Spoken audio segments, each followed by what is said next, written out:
I'm Doc Mack. I'm the owner of the Galloping Ghost Arcade. We're the largest arcade in the world with over 579 arcade games. I think one of the problems why the arcades did go away was there was no evolution to it on any point. Like the arcades never changed stuff up. Back in the day, the market definitely shifted. The environment in the arcades seemed to get rougher over time, and they stopped being really places where you could meet your friends and play, and it more became some place where parents were dumping their kids off, and there was a lot of unsupervised nonsense going on. So people got tired of that. And now the resurgence, everybody's grown up. We know how to be adults now, and we're treating the stuff right.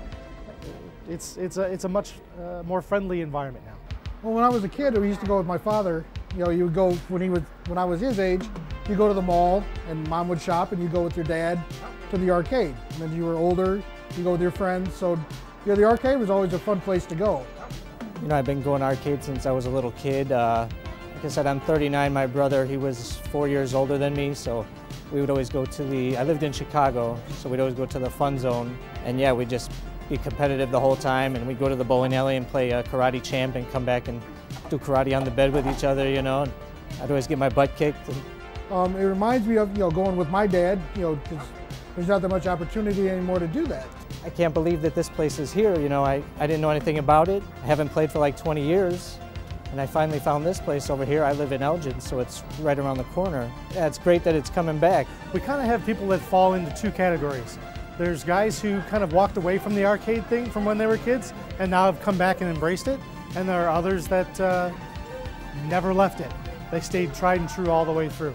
A lot of times when people ask about going to the arcades again, they're like, is it reliving your childhood? No, it's doing what I like doing. These are the games that I like.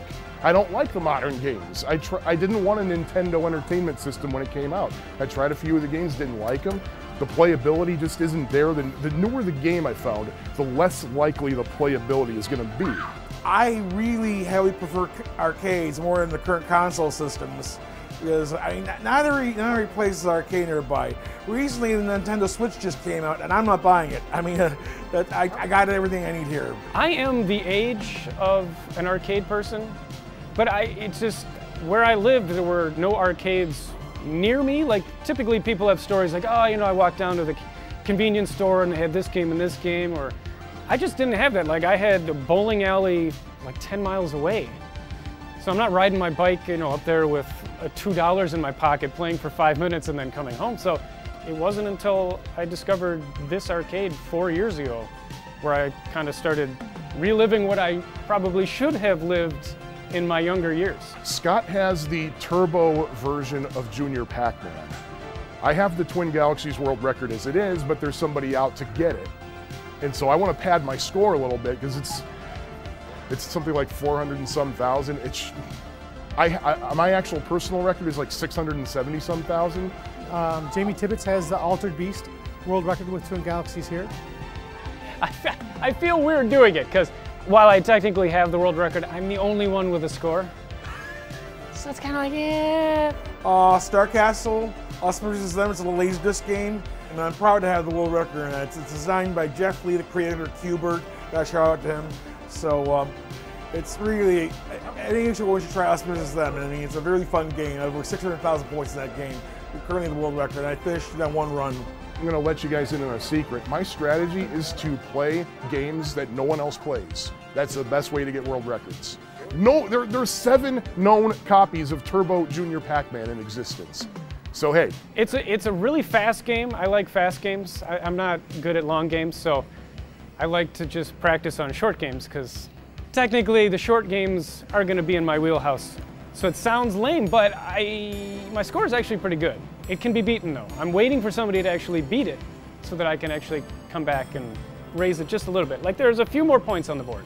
I love that there's competition. Like you mentioned King of Kong, I do not play Donkey Kong competitively. No way, no way, it's too common. Everybody's trying it.